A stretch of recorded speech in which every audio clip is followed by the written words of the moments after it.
Welcome to today's Explainer. Look, we're doing something a little different today. We're totally shifting our paradigm to figure out why making more money doesn't actually always mean having more wealth. We're going to unpack this sort of hidden, secret relationship between the stuff you buy and the money you have, and really dive into some minimalist rules that can, frankly, guarantee financial stability, no matter what your paycheck looks like. So let's just jump right in. To really wrap our heads around this income versus wealth illusion, I want you to just take a second and picture two completely different apartments, and let's say they're in the exact same neighborhood. Okay, so here's the core problem we're dealing with. Picture person A. They're earning 95 grand a year. You walk into their place, and boom, massive 75-inch TV, a really sweet $4,000 leather sectional, closets just absolutely bursting at the seams.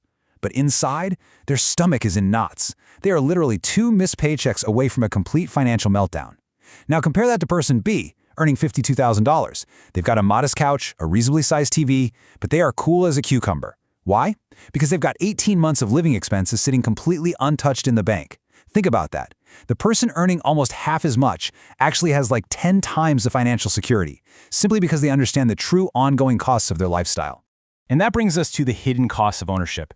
Because to understand why that 95K earner is so stressed, we need to completely rewire how we look at every single thing we buy. We have to realize this one fundamental truth. Everything you own actually costs you money twice. Get a load of this number, $1,000. Honestly, this is shocking. This represents the annual implicit rent you are paying just to store a treadmill in a typical city apartment. You see, the price tag at the store, that's just the entry fee.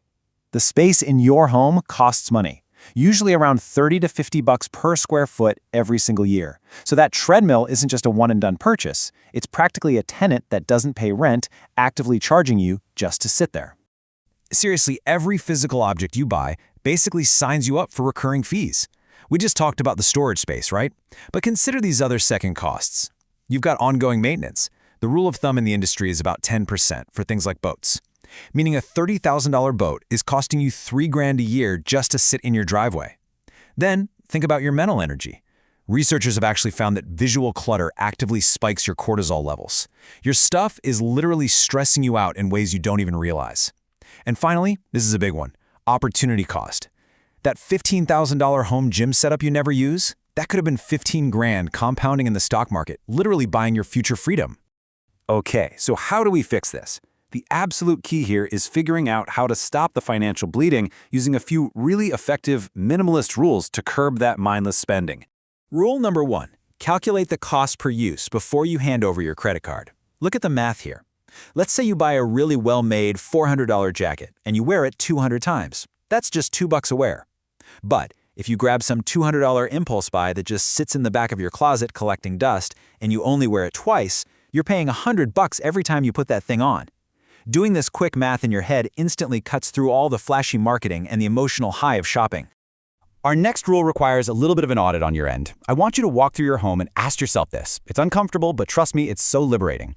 If this item magically disappeared today, would I actually go out and spend my hard-earned money to replace it? Let's be real. For most of those random kitchen gadgets and unworn clothes, the answer is a hard no.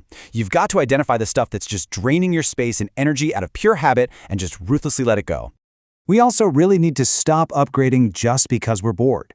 We have to draw a hard line and define what functional actually means. Look, an actual mechanical breakdown or a genuine inability to do a required task, that's a failure. That means it needs replacing. But being bored of it? Boredom is not a breakdown. Swapping out a perfectly fine phone or car just because there's a shiny new model out there is literally wealth destruction disguised as progress. Doing that over a lifetime will cost you hundreds of thousands of dollars. No joke. And upgrading constantly triggers what we call the lifestyle multiplier effect. Because a purchase is almost never just one purchase. Say you buy a boat. Awesome, right? But step 1 triggers step 2. Now you need a trailer and a hitch, which triggers step 3, paying for storage fees. And then step 4, ongoing maintenance, insurance, safety gear. You get the idea. That single $30,000 purchase just set off an entire cascade of secondary costs. You always have to calculate the full ecosystem cost before you buy in. All right, so knowing all this math is great, but honestly, it's kind of useless if we don't deliberately engineer our environment to build some minimalist money habits. We have to change our daily routines to actually enforce this stuff. Because let's face it, human behavior always follows the path of least resistance. So you've got to create structural friction. Make spending super annoying for yourself. Delete the shopping apps off your phone, enforce a strict 24-hour cooling-off period before buying anything non-essential, and delete your saved credit cards from your browser. At the same time, make saving incredibly easy. Set up automatic transfers to your investments on payday before the money even hits your checking account. Don't rely on willpower. Willpower fades. Rely on systems. Another massive tip, test the waters before you go all in on a purchase. Rent camping gear for your first couple of trips. Borrow those expensive woodworking tools from a buddy. Rent a kayak 3 or 4 times before you buy one. It tests your genuine enthusiasm for a new hobby before you accidentally turn your garage into a really expensive museum of abandoned interests. It gives you all the fun of exploring without the heavy financial anchor of actually owning this stuff. And this next rule, absolutely vital. You have to define what enough is. You need to decide in advance what level of material comfort actually brings you genuine satisfaction. The reason so many high earners feel totally broke is that they never define their finish line. They get trapped in this endless hamster wheel where their lifestyle just constantly expands to gobble up every single raise they get. You have to define enough before your income goes up. Let's pull all of this together and look at how systemizing these minimalist habits can completely, totally transform your financial trajectory over time into a really powerful, virtuous cycle. Instead of doing one of those massive, exhausting annual purges that you just dread, try implementing a cyclical decluttering schedule. It stops the clutter before it ever gets overwhelming. Start small. This week, just apply that replacement test we talked about to 10 items. That's it. This month, commit to that 24-hour waiting rule. This quarter, maybe count the items in your trouble categories, like shoes or kitchen gadgets. And this year, sit down and clearly define what enough looks like for you.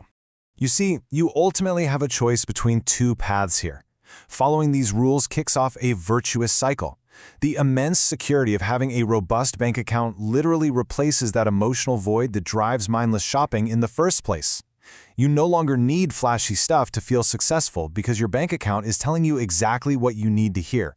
But if you choose the destructive cycle, spending everything creates intense insecurity, which ironically drives more emotional spending just to feel temporary relief, until you eventually hit a financial breaking point. Ultimately, it's all about redefining success. For a minimalist, true wealth isn't measured by the logo on your car or how much stuff you have accumulated. True wealth is measured by optionality. It's the liquid resources that give you the freedom to choose exactly how you want to live. It's having the power to walk away from a toxic boss, to pack up and move to a new city, or to take 6 months off for a family emergency without having a panic attack. Remember, every single time you buy something you don't actually need, you are trading your life's optionality for a physical object. So, bringing it all the way back to those 2 apartments we started with, you really have to ask yourself this one thing. Do you own your possessions, or do your possessions own you? The math makes it pretty clear that owning your life is the better deal. But it leaves us with one final, kind of uncomfortable question to chew on today. What is the one thing in your house right now that is quietly stealing your freedom? And what are you going to do about it?